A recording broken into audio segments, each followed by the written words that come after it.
Okay, so share ko sa inyo to guys, no. So ngayong araw guys, meron tayo ditong mga phone device guys, no. So itong mga phone device nito guys ay pareho ito guys Samsung 18s guys, no. So ito guys yung likod niya guys.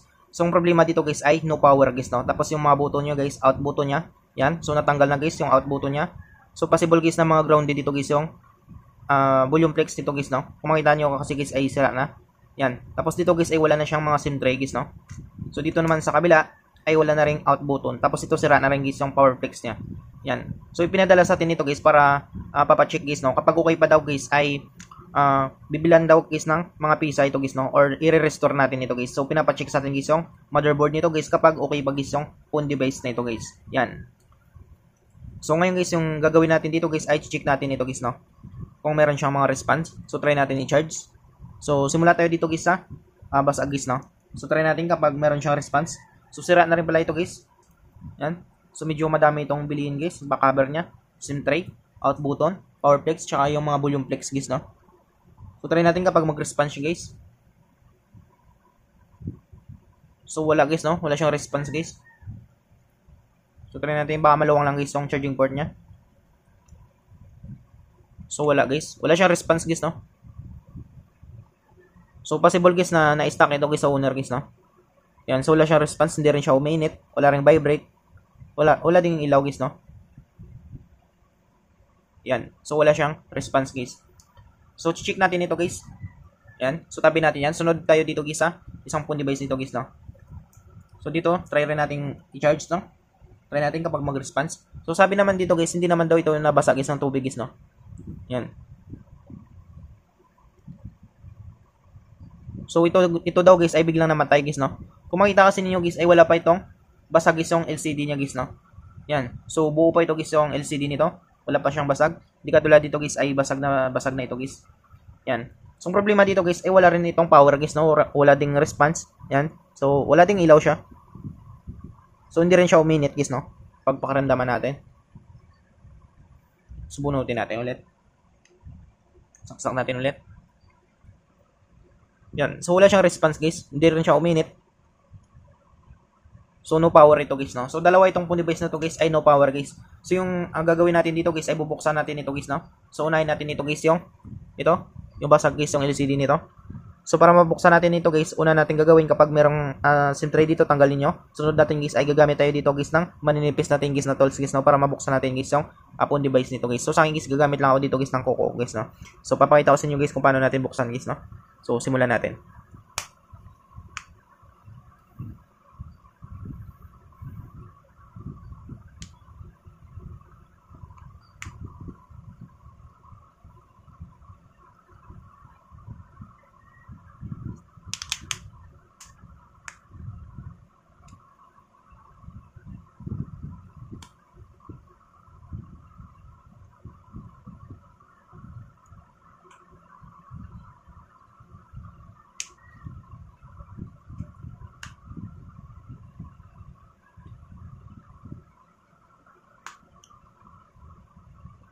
So yun siya guys, no. So nabuksan natin guys. So dandan natin guys, no. Meron kasi siyang fingerprint sensor guys. Kapag naputol ito guys yung fingerprint sensor na ito guys ay possible guys na ma-disable guys yung fingerprint sensor na ito guys, no. So dandan natin.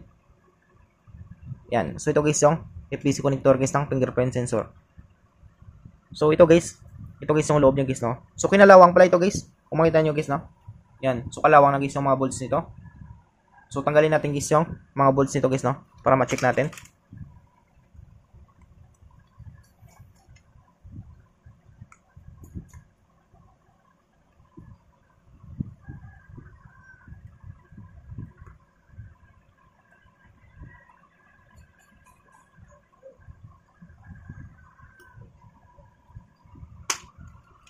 So sunod natin guys, tanggalin natin guys yung lock nito.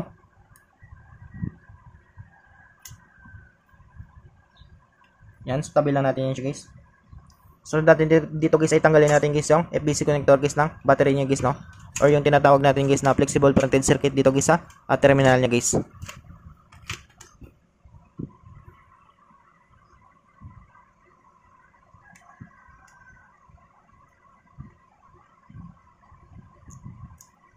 Tapos tanggalin natin guys yung FBC connector guys ng fingerprint sensor niya guys, no.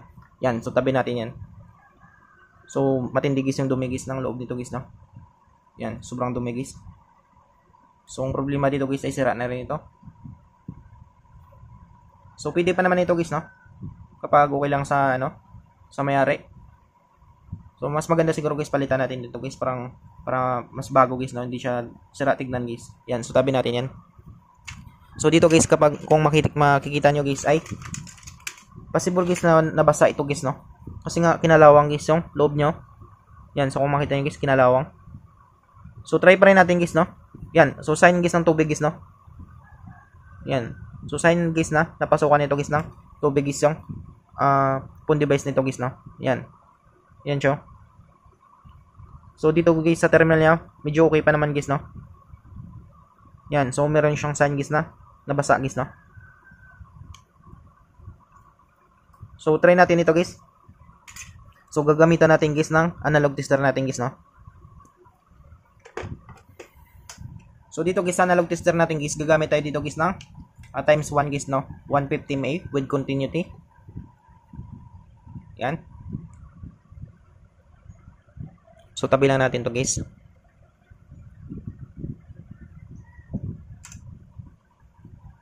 Yan. So, dito guys, hanapin lang natin dito guys yung positive sa positive, negative sa negative. So, check natin guys yung analog tester natin kapag okay. Yan. So, pumapalo yan siya.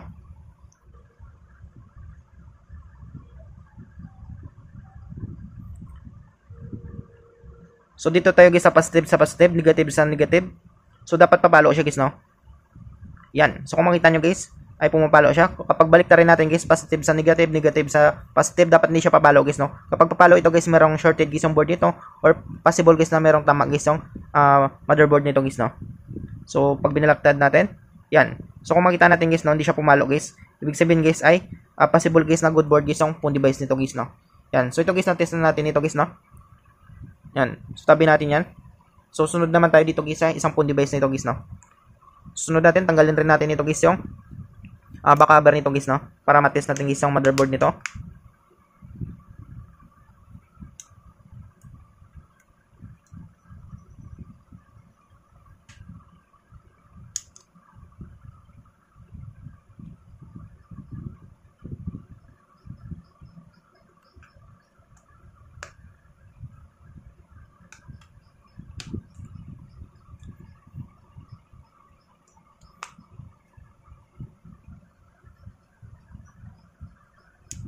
So, yun siya guys, no? So, nabuksan natin. So, dandan natin guys, no?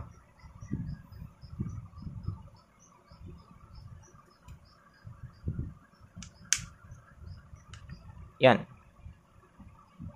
So, ito guys yung loob guys ng isang phone device nito guys, no? So, dito guys parang mas okay pa ito guys, no? Wala siyang kalawang dito. Yan. So, tanggalin natin guys yung mga bolts nito.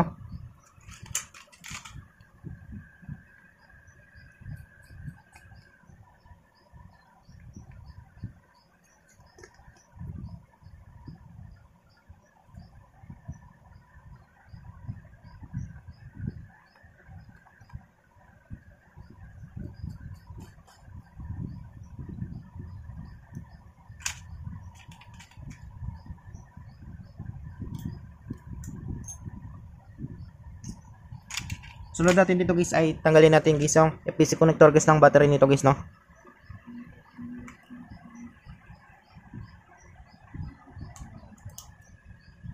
Yan, sunod natin guys, tanggalin natin guys yung FPC connector guys ng fingerprint sensor niya guys, no? Yan. So ito guys yung loob guys ng isang phone device natin guys, no? So ito naman guys yung merong kalawang guys. Yan. So ito guys, na-test natin. So base guys sa analog tester natin guys ay good board pa guys yung phone device nito guys, no? Wala pa naman itong ano guys, no? Wala pa naman siyang ito guys, yung isa nito wala pa naman itong basag guys, no? Yan, so tabi natin muna ito guys. So sunod natin dito guys ay gagamit rin tayo dito guys ng analog tester natin guys, no? So check natin. So times 1 pa rin tayo, 150 mA with continuity. So dito tayo pa rin guys sa positive, negative sa negative guys, no?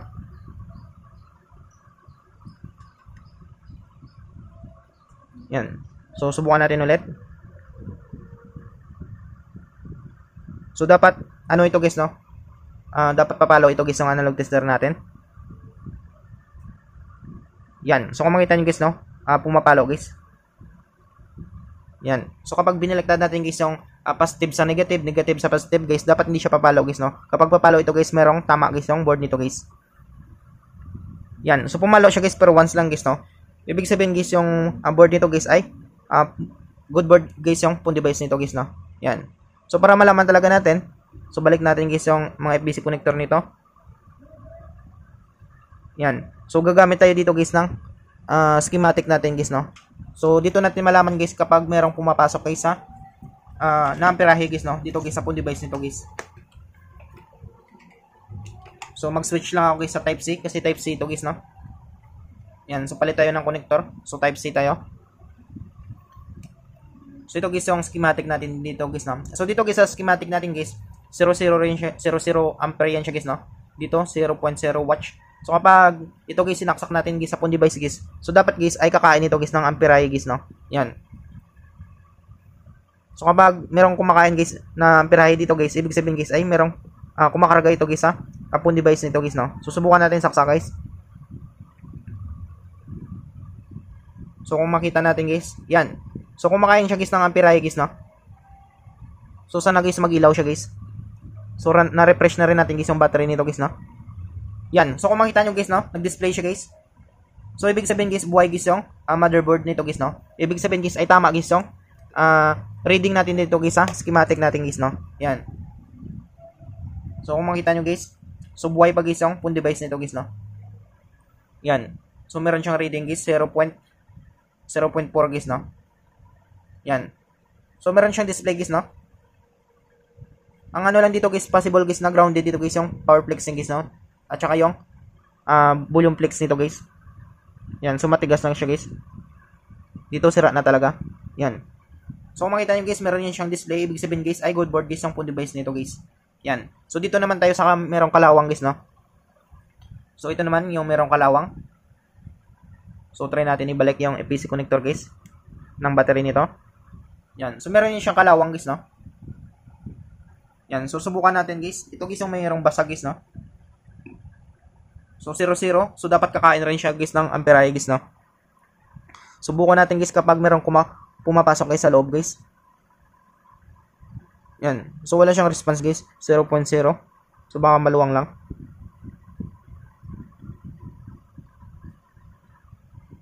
So wala siyang pumapasok na guys na amperahe guys, no?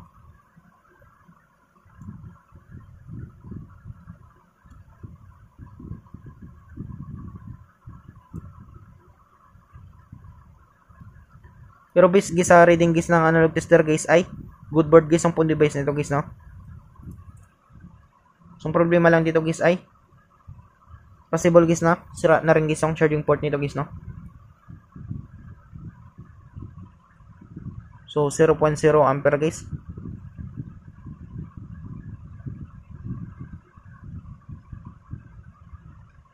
Yan, so meron na siya guys, no? Yan, so kung makita nyo guys, 0.1 0.2 ampere yan. So kumakain na siya guys, no? Yan. So meron nang pumapasok guys na ampere guys sa loob guys, no? So ibig sabihin guys ay tama guys yung reading natin guys sa analog tester natin guys, no? Yan. So wala lang siyang display guys, no? So possible guys na nawala nito guys ng display guys dahil sa pagkabagsak nito guys na meron kasi siyang basag guys. Yan. So ayan siya guys, nabuhay pa yan guys yung board nito guys. Yan. So okay pa yan siya guys, no? Wala lang siyang display guys, no? Wala siyang ilaw, wala siyang vibrate. Yan. Wala lang siyang response guys, no? Pero dito guys sa schematic natin guys ay meron guys, no? Yan. So ganoon lang kadali guys, no, kung paano natin guys malaman guys kapag okay pa guys yung phone device na yung mga phone device niyo guys, no? Yan. So I hope guys na makatulong sa inyo itong video tutorial natin. Sa mga bago pa lang sa ating channel guys, no? Huwag natin kalimutan guys i-click guys yung subscribe at yung notification bell button para ma-update ko kayo guys sa susunod natin guys na video tutorial. Thank you guys and God bless sa lahat.